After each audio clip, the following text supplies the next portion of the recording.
when I started this big kind of awakening within myself, like another level, I had this overwhelming feeling for months just to throw everything out. I only live in a little flat because I want to and I like it and it's just suits me, but it was still full of rubbish. You don't believe the number of things you kind of accumulate. And what I was going through was an inner clearing of everything out. What really matters to me? What is relevant?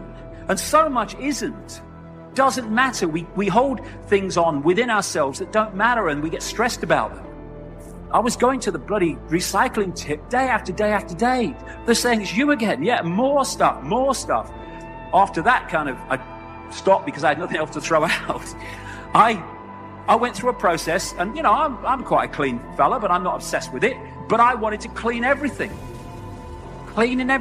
constantly. And what I realized that I was doing is I was externalizing what was happening within me.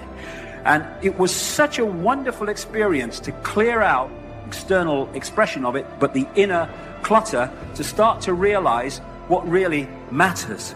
So much that winds us up and diverts us and pulls us into mind and stress doesn't matter. I have this thing. I say to people, if you were on your deathbed and had 10 minutes to live, would what's stressing you now matter? Well, no. Well, the great trick is bring that here into the now and don't let it matter now. Oh, well, what she said about me, it was disgusting. Doesn't matter.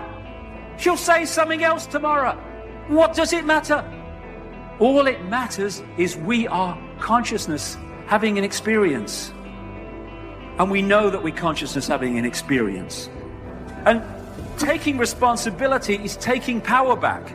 Actually, we are expressing an energetic, vibrational version of us all the time. It's called vibes. And if we could get into a real deep level of it, we'd realize what I call this magnetic attraction is actually creating our reality all the time. The manipulators know that.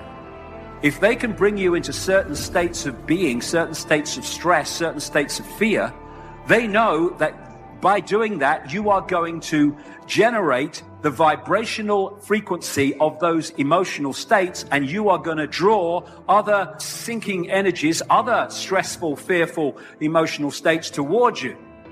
And therefore, they are actually creating your reality by manipulating your state of being. They know how this works.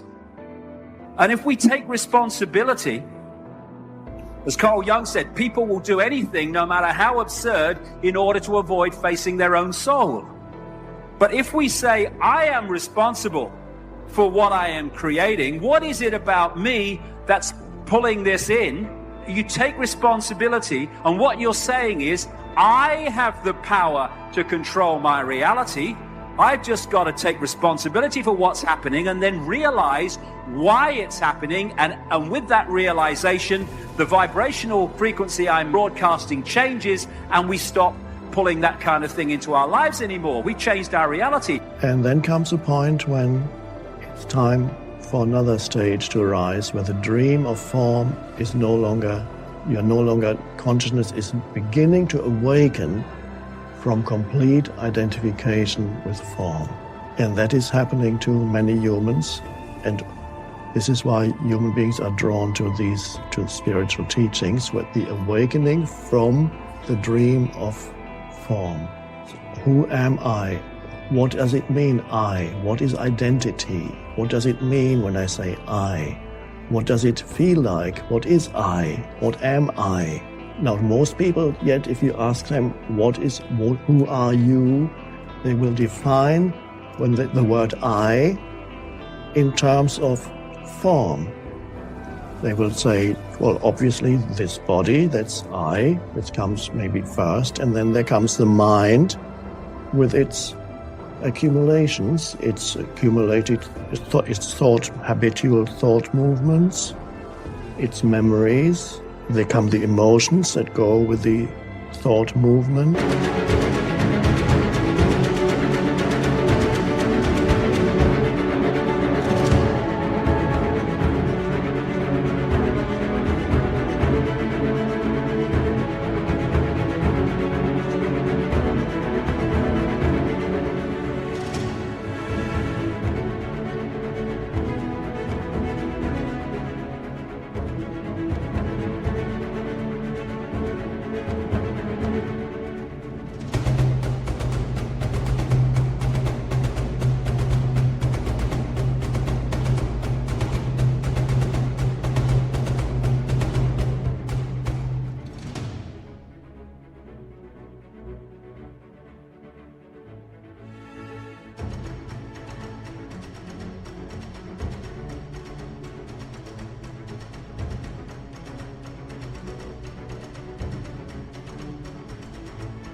the psychological form of I. So they say, well, I am this body, then there's a name, which of course is just a sound. You say, John, I am John. And many people say they think that's already a big part of who they are when they can say their name. Oh, okay. And then they add a little something else. I'm an architect. Oh, okay, we're getting even closer to who you are. And I'm a father, which, okay, good. And your age, okay, something. That's okay. We're almost there now, just need a few more details, and then we know who you are. And so you can put it on a piece of paper, a summary of it, or if you want a detailed account of who you are, you can write down your life history in a book, and it becomes your autobiography. Oh, that's interesting. Now we know who you are. And if that's not enough, and if you think there may be hidden parts of me, then you can go to psychoanalysis for 10 years, and then all these hidden memories and hidden desires and feelings that you had when you were 4.5 years old towards your mother and your father and your grandmother and what, they all come up, and then you can add that. And then, okay, now I've got it. I've got my autobiography, and that's I'm me, I'm complete now. And then you look 50 years later, which is not much on a universal scale. 50 years is very little. I know that now. I thought when I was 20, 50 years was a lot. I'm a lot older than 50, by the way, by the body.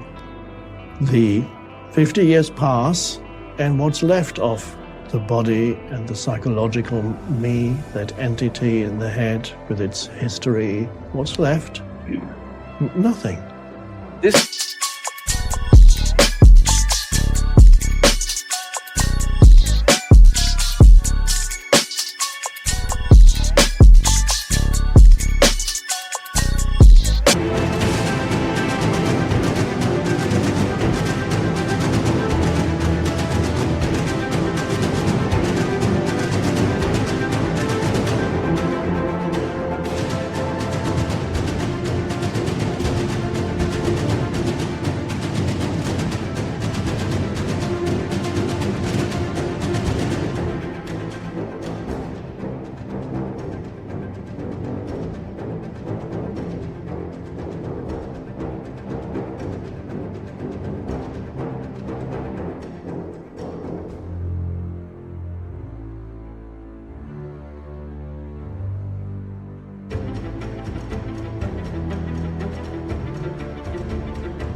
has happened because in so many ways people have put these things into your mind, what is good, what is bad, what is high, what is low, what is up, what is down. Because of this, you have never paid attention to every aspect of life in the sense. Maybe humanities people and lawyers, you never paid attention to these things. I spend a lot of time paying attention to all kinds of creatures, ants and grasshoppers and worms and everything.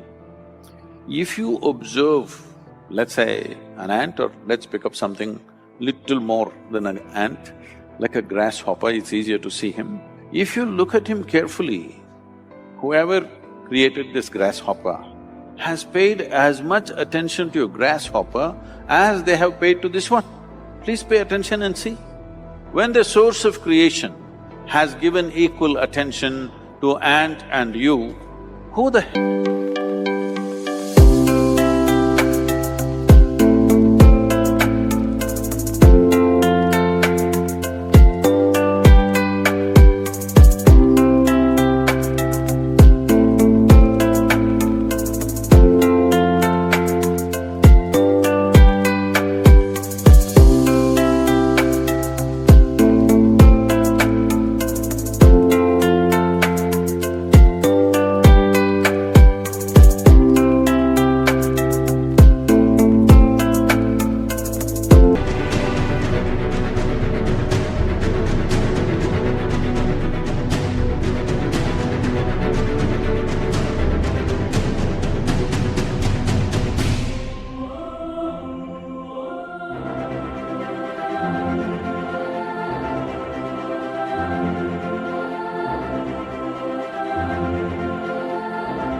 hell are you to think an ant is a lowly creature and you are some superhuman being?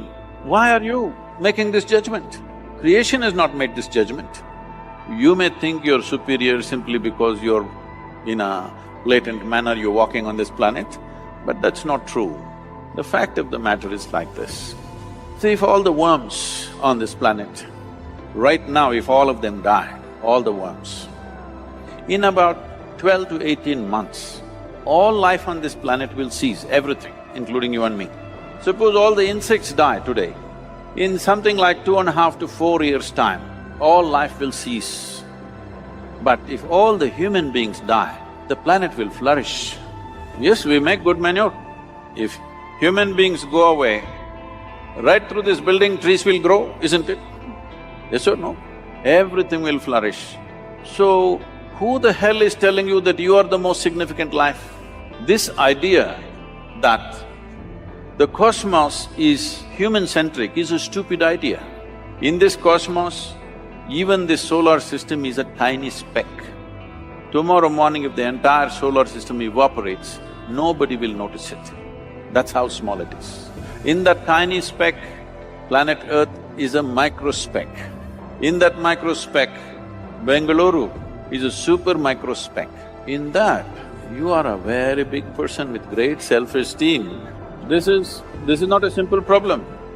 People suffer this for their whole life without handling it. Essentially, it is just this. You have gotten yourself into a place where most human beings are in this place, you get yourself into a place where you cannot handle your own thought process and your emotion.